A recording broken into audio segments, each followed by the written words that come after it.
देखो example number 9, example number 9 हमसे क्या कह रहा है कि the cost of 2 pencil and 3 pen. अच्छा देखो ये ना क्वेश्चन हम ऑलरेडी पहले ग्राफिकल मेथड से कर चुके हैं, ठीक है। तो ग्राफिकल मेथड से जब हमने किया था तो उसमें भी आंसर आया था, लेकिन क्या था, हमको उसमें ये बताना था कि कितने सॉल्यूशंस होंगे, ठीक है। तो हमको इसमें क्या आया था कि देखो चेक करके हमने बताया था, तो इसमें आया था इनफाइनाइटली मेनी सॉल्यूशन, यही आया था ना। अब जरा देखते हैं इससे कितना आता है, ठीक है। देखो तो इसलिए यहाँ कंपेयर करके इसलिए बता रहा हूँ कि समझ में आए कि हम क्वेश्चन चाहे जिस मेथड से करें आंसर हमारा सेम आएगा, ठीक है। चलो अब क्वेश्चन देखो, कह रहा है कि 2 पेंसिल है और 3 इरेजर है, मतलब 2 पेंसिल है, 2 पेंसिल प्लस 3 इरेजर कितना मिल रहा है, कितने में मिल रहा है हमारे पास 9 रुपीज़ में, ठीक है। और कह रहा है फिर सेम ऐसे ही 4 पेंसिल और 6 इरेजर, 4 पेंसिल प्लस 6 इरेजर मिल रहा है कितना में 18 रुपीज़ में, ठीक है। तो सिंपल सी बात है कि हमसे पूछ रहा है कि कॉस्ट ऑफ पेंसिल और कॉस्ट ऑफ इरेजर निकालना है, ठीक है। तो कैसे निकलेगा, तो सिंपल सी बात है कि इसका इक्वेशन बनाना पड़ेगा मुझे। तो हम क्या करेंगे, इसका इक्वेशन बनाने के लिए हमको सबसे पहले क्या करना पड़ेगा, इसका और इसका एक पेंसिल और एक इरेजर का कॉस्ट हमको लेट करना पड़ेगा। तो हम क्या कर रहे हैं, एग्जाम्पल नंबर है हमारा 9 एनसीईआरटी का, और ये हमारे पास हम लेट करेंगे, लेट ऐसे कर लो, let the cost of 1 pencil is equal to क्या है x। तो फिर ऐसे ही हमारे पास सेम हो जाएगा cost of 1 pen, sorry eraser, 1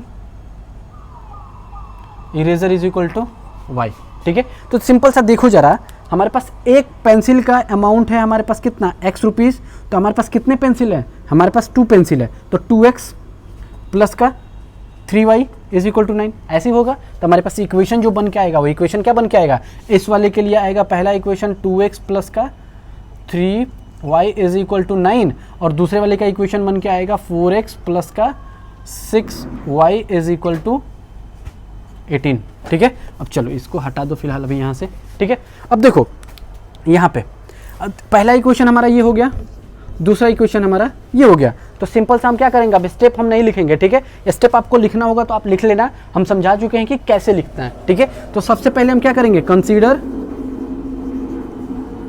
consider कौन सा इक्वेशन करें, इक्वेशन नंबर 1, ठीक है। तो कंसीडर इक्वेशन नंबर 1, तो इक्वेशन 1 को कंसीडर करें तो 2x प्लस का 3y इज इक्वल टू 9, ये वाला इक्वेशन है। अब देखो 3y को पहले इधर भेजो, तो 2x is equal to 9 minus का 3y, ठीक है। अब यहाँ 2 किस में है, मल्टीपल में, तो इसको डिवाइड में भेज दो, तो x इज इक्वल टू कितना हो जाएगा 9 माइनस का 3y डिवाइडेड बाई 2। अब ये हो गया हमारे पास इक्वेशन नंबर 3, इक्वेशन नंबर 3 आ गया। अब सिंपल सा हमको करना क्या है, इस इक्वेशन की वैल्यू को दूसरे इक्वेशन में पुट कर देना है। तो हम क्या करेंगे, सब्स्टिट्यूट, ये substitute the value of x in equation 2, ठीक है। अब इक्वेशन 2 में वैल्यू पुट करो, तो हमारे पास क्या है 4 इंटू, अब x की वैल्यू कितना है हमारे पास, देखो जरा यहाँ पे, तो 9 माइनस का 3y और डिवाइडेड बाई, देखो इसके डिवाइडेड बाई इसका डिवाइडेड बाई 2, यही है ना हमारे पास, ठीक है। अब यहाँ पे देखो कितना हो गया, प्लस का 6y, और हमारे पास देखो प्लस का 6y इज इक्वल टू 18। अब देखो 2 1 जा 2, 2 2 जा 4, ठीक है। ये 2 टाइम्स में कट गया हमारे पास, तो हमारे पास अब देखो इसको मल्टीप्लाई कर दो, तो मल्टीप्लाई करेंगे कितना हो जाएगा, 2 9 जा 18 माइनस का 2 3 जा 6y प्लस का 6y is equal to 18, 6y minus का 6y प्लस का कट गया, 18 इज इक्वल टू 18, ले बन गया काम आ गया। देखो constant is equal to constant possible है, देखो यहाँ 18 इज इक्वल टू 18 हो गया। अब 18 इज इक्वल टू 18, वेरिएबल का तो कोई वैल्यू ही नहीं आया, ठीक है। तो इसके पहले वाले में जो हम कर रहे थे कि जब x एक वेरिएबल की वैल्यू दूसरे इक्वेशन में पुट कर रहे थे तो किसी न किसी एक पार्टिकुलर वेरिएबल की वैल्यू आ रहा था, ठीक है। यहाँ तो वेरिएबल की वैल्यू ही नहीं आया, ठीक है। तो वेरिएबल की वैल्यू नहीं आया, मतलब ये कि जो दोनों इक्वेशन है, दोनों का दोनों इक्वेशन क्या है, सेम है। यही तो पता चला कि मतलब देखो हम क्या करते हैं, हम इसके पहले वाले में क्या बताए थे, कभी भी कि मान लो कि अगर इक्वेशन 1 को हम कंसीडर कर रहे हैं और जो वैल्यू x का आया उसको इक्वेशन 1 में ही हम पुट कर दें, तो हमारे पास क्या आ जाएगा, जितना LHS में आएगा उतना ही हमारा क्या हो जाएगा, RHS में भी आ जाएगा, सेम वैल्यू आ जाएगा। ठीक है, या तो 0 0 आ जाए या 1 1 आ जाए, constant is equal to constant आ जाएगा, जो कि क्या है, पॉसिबिलिटी हमारा फेल करता है। तो जब फेल करता है तो हम क्या लिखेंगे कि यहाँ पे वेरिएबल का कोई भी एक डेफिनेट वैल्यू नहीं आ रहा है। तो डेफिनेट वैल्यू जब नहीं आ रहा है तो हम क्या करेंगे, तो y के वैल्यू जो हमारे पास क्या है, इनफाइनाइट हो जाएगा। क्यों, क्योंकि जब इनफाइनाइट वैल्यू लेंगे तभी तो हमारे पास y के तो यहाँ कोई टर्म ही नहीं आ रहा है। 1 ले लो, 2 ले लो, 3 ले लो, 4 ले लो, कुछ भी ले लो, इनफाइनाइट तक लेकर चले जाओ, वो तो कट जाना, वो तो कट जाना। तो मतलब कट जाना तो हमारे पास क्या हो जाएगा, जो सॉल्यूशन आएगा वो क्या हो जाएगा, इनफाइनाइटली मेनी सॉल्यूशन, जो कि हमने क्या किया था, यहाँ पे लिख लिया था। ठीक है, तो यहाँ पे एक छोटा सा सेंटेंस है, वीडियो को पॉज करके हम थोड़ा सा एक सेंटेंस लिख दे रहे हैं। ठीक है, वो आपको क्या करना है, कॉपी पेस्ट कर लेना है। ठीक है, चलो, तो ये एक स्टेटमेंट है, और वो स्टेटमेंट क्या था कि वीडियो काफ़ी लंबा हो जाता है इसको लिखते लिखते, तो थोड़ा वीडियो को पॉज कर दिया था। देखो हमारे पास क्या हुआ कि this statement is true for all value of y. देखो ऑल वैल्यू ऑफ वाई मतलब क्या, वाई की कोई भी वैल्यू रख दो हमारे पास क्या आएगा, दोनों का दोनों सेम ही आएगा। ठीक है, तो हर एक वैल्यू वाई की वैल्यू के लिए स्टेटमेंट हमारा सही है। तो जब स्टेटमेंट हर एक वैल्यू ऑफ वाई के लिए सही है तो हम कह सकते हैं कि हमारे पास जब इसका कोई भी स्पेसिफिक वैल्यू हम गेट नहीं कर पा रहे हैं, मतलब हमारे पास कोई भी स्पेसिफिक वैल्यू गेट नहीं हो रहा है, मतलब हमारे पास कोई भी स्पेसिफिक वैल्यू ऑफ वाई नहीं मिल रहा है। तो स्पेसिफिक वैल्यू ऑफ जब वाई नहीं मिल रहा है तो स्पेसिफिक वैल्यू ऑफ एक्स कैसे मिलेगा, तो हमारे पास वाई की कोई वैल्यू नहीं है तो एक्स की कोई वैल्यू भी नहीं आएगी। तो जब एक्स की भी वैल्यू नहीं आएगी तो हमारे पास क्या हो जाएगा, we can't get specific value of y. Therefore देखो पहले यहाँ से यहाँ तक लिख लेना, उसके बाद ये लिख लेना। ठीक है, तो हम यहाँ पे उसके बाद क्या होगा कि this situation arisen because of both equations are equal.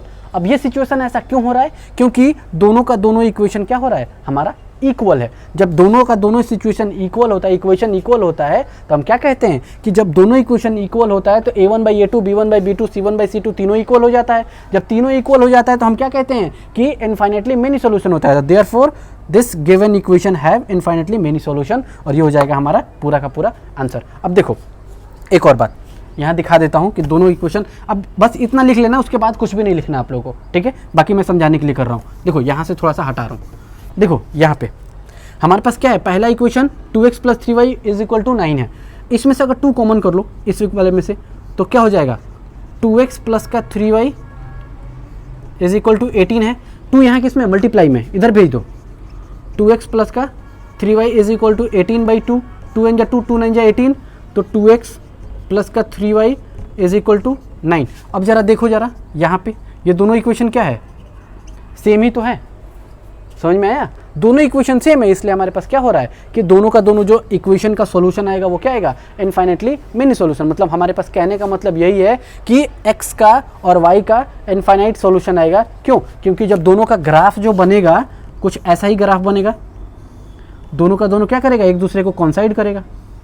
ठीक है, तो ग्राफिकल मेथड तो अभी हम पढ़ नहीं रहे हैं, हम ग्राफिकल मेथड ऑलरेडी पढ़ चुके हैं। ठीक है, अगर कोई आप लोगों को डाउट है किसी भी तरह के क्लास का, ठीक है, जो वीडियो बनाया जा चुका है या फिर जो बनने वाला है, अगर नहीं हो रहा है, आप लोगों के स्कूल में ऑलरेडी चल चुका है वो क्लास और चैप्टर वो ख़त्म हो चुका है, उसमें अगर किसी तरह का डाउट है तो आप लोग मेरे से पूछ सकते हो, उसका एक स्पेसिफिक वीडियो बना के हम उसको अपलोड कर देंगे, वहाँ से आप लोग देख सकते हो। ठीक है, अदरवाइज आपको अगर ऐसे ही चल रहा है तो रेगुलर बेसिस पे एक वीडियो अपलोड होते रहेगा, और रेगुलर बेसिस पे अभी 2 वीडियो से 3 वीडियो अपलोड हो सकता है। ऐसा क्यों, क्योंकि बहुत बच्चों का डिमांड था कि सब छोटा वीडियो बनाओ। तो जब छोटा वीडियो बनाएंगे तो एक्सरसाइज कम कवर होगा, मतलब क्वेश्चंस कम कवर होंगे। जब क्वेश्चंस कम कवर होंगे तो एक दिन में हो सकता है कभी 1 क्वेश्चन हो, कभी 2 क्वेश्चन हो। इसलिए जिस दिन 1 क्वेश्चन या 2 क्वेश्चन होगा उस दिन 2 वीडियो अपलोड होगी, एक सुबह में और एक शाम में। ठीक है, तो ध्यान रखना इस बात का। ठीक है, चलो तो नेक्स्ट क्वेश्चन अब करते हैं। इसका एग्जाम्पल नंबर 10 है, जो कि इस एक्सरसाइज के लिए लास्ट एग्जाम्पल है। ठीक है, देखो अब वो एग्जाम्पल नंबर 10 में हमारे पास इक्वेशन गिवन है। इक्वेशन क्या क्या कह रहा है, हमारे पास फर्स्ट इक्वेशन है, चलो एग्जाम्पल नंबर है हमारे पास 10, और इक्वेशन हमारे पास क्या कह रहा है, फर्स्ट इक्वेशन है x + 2y = 4। ठीक है, और दूसरा क्या कह रहा है, 2x + 4y = 12। पहला इक्वेशन ये है और दूसरा इक्वेशन ये है। ठीक है, अब कह रहा है कि ये पेयर ऑफ लीनियर इक्वेशन हमको गिवन है। ठीक है, अब इसको सॉल्व करके हमको क्या बताना है, x और y की वैल्यू बतानी है। चलो सॉल्व करते हैं। तो हमारे पास क्या है, स्टेप 1 में हमारा क्या कहता है, स्टेप 1 हमारे पास कंसीडर कंसीडर इक्वेशन 1, इक्वेशन 1 को कंसीडर करो। तो इक्वेशन 1 को कंसीडर करेंगे तो क्या हो जाएगा, x प्लस का 2y इज इक्वल टू 4। अब इसकी वैल्यू इधर कर दो तो x इज इक्वल टू क्या हो जाएगा, 4 माइनस का 2y। अब ये क्या हो गया हमारे पास इक्वेशन नंबर 3, ठीक है। अब हम स्टेप 2 करेंगे। तो स्टेप टू हमारे पास क्या कह रहा है कि substitute the value of x in equation 2। अब इक्वेशन 2 में हमको इसकी वैल्यू को सब्स्टिट्यूट करना है। क्यों? क्योंकि जो स्टेप 1 में हमने इक्वेशन 1 को कंसीडर किया था, ठीक है। तब इसकी वैल्यू को रखो तो जरा देखो, 2 इंटू एक्स की वैल्यू कितना है हमारे पास, 4 माइनस का 2y और यहाँ पे है प्लस का 4y इज इक्वल टू 12, ठीक है। अब जरा इसको देखो, यहाँ पे इसको मल्टीप्लाई करो तो 4 2 जा 8 माइनस का 2 2 जा 4y प्लस का 4y इज इक्वल टू 12, ठीक है। हमारे पास देखो 4y से 4y कैंसिल आउट, हमारे पास क्या आया,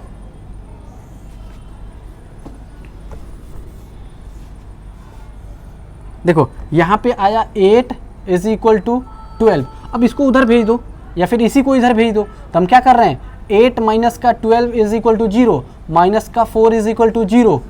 ये क्या है, विच इज फॉल्स स्टेटमेंट। अब यहां भी वेरिएबल नहीं आया, यहां कांस्टेंट इज इक्वल टू 0, -4 कभी 0 के इक्वल हो सकता है क्या? उसके पहले वाले में क्या था हमारे पास, 18 इज इक्वल टू 18, जो कि स्टेटमेंट सही था। 18 इज इक्वल टू 18 होता है, ये स्टेटमेंट सही था। लेकिन यहाँ -4 इज इक्वल टू 0, ये स्टेटमेंट ही गलत है। जब ये स्टेटमेंट ही गलत है तो हम क्या कह सकते हैं कि इस इक्वेशन में कोई भी वैल्यू x या कोई भी वैल्यू ऑफ y नहीं हम क्या कर रहे हैं, सिचुएशन से कोई भी वैल्यू हमारा नहीं मिल रहा है। जब हमारे पास कोई भी वैल्यू नहीं मिल रहा है मतलब हमारे पास क्या है कि पूरा का पूरा इक्वेशन ही हमारा फॉल्स स्टेटमेंट पे है, ठीक है। तो जब फॉल्स स्टेटमेंट पे तो हमारे पास x और y की कोई भी वैल्यू नहीं मिलेगी, ठीक है। चलो इसका एक स्टेटमेंट है उसको लिख लो, फिर हम इसके आगे बढ़ते हैं। तो ये आया हमारे पास फॉल्स स्टेटमेंट के स्टेज आ गया, ठीक है। तो इसके में हम क्या लिख सकते हैं, तो कह रहा है कि therefore the equation do not have a common point. देखो कॉमन सॉल्यूशन, कॉमन पॉइंट कहो या कॉमन सॉल्यूशन कहो सेम है, ठीक है। तो हमारे पास क्या है, जो इक्वेशन दिया है उसमें कोई भी कॉमन पॉइंट नहीं आ रहा है। तो जब कॉमन पॉइंट नहीं आ रहा है मतलब इसका मतलब यही है कि जो लाइन्स है, जो इक्वेशन है, जो ग्राफ है, तो देखो ऐसे इक्वेशंस के लिए ग्राफ कैसा बना था, पैरेलल लाइन ग्राफ बना था। तो देखो एक दूसरे को इंटरसेक्ट कर रहा है नहीं, तो हमारे पास यहाँ क्या लिखा है, so the two lines do not intersect each other. जब दोनों लाइन एक दूसरे को इंटरसेक्ट ही नहीं करेंगी तो सॉल्यूशन होगा। तो हम क्या लिखते थे उसके लिए कि नो सॉल्यूशन एग्जिस्ट। देखो जरा, नो सॉल्यूशन एग्जिस्ट, ये हो गया हमारे पास इसके लिए फाइनल आंसर। अब देखो कभी कभी ऐसा होता है, रेयर केस में ऐसा क्वेश्चन पूछ लिया जाता है, ठीक है, लेकिन हर केस में नहीं पूछा जाता है। जब भी क्वेश्चन देखना तो कभी ना कभी ध्यान देना कि x और y की फिक्स्ड वैल्यू आती ही आती है इस सिचुएशन में। वो कभी कभी रेयर होता है कि कभी ऐसा पूछ दे जिसमें क्या हो, सिर्फ ऐसा है कि मतलब ये कि इसका मतलब ये होता है कि जो टीचर होता है या फिर जो भी क्वेश्चंस देने वाले होते हैं, जो एग्जामिनर होते हैं, वो सिर्फ चेक करना चाहते हैं कि स्टूडेंट के पास नॉलेज कितना है, ठीक है।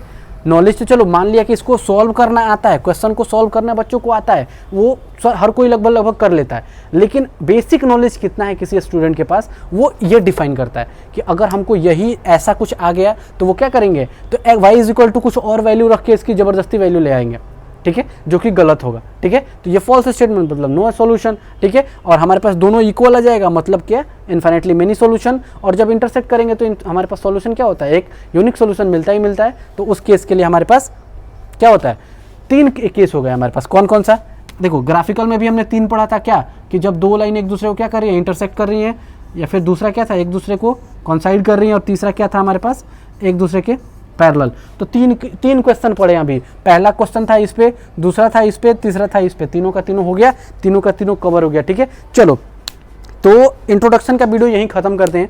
अब इंट्रोडक्शन है नहीं, ज़्यादा कुछ पढ़ना नहीं है, ठीक है। अब हम नेक्स्ट वीडियो में हम करेंगे क्या, एक्सरसाइज 3.3 का सॉल्यूशन करेंगे, ठीक है। वो भी ज़्यादा नहीं है, जल्दी से हो जाएगा, उसका टेंशन नहीं है, ठीक है। चलो तो मिलते हैं हम आप लोग से नेक्स्ट वीडियो में, तब तक के लिए bye and all the best.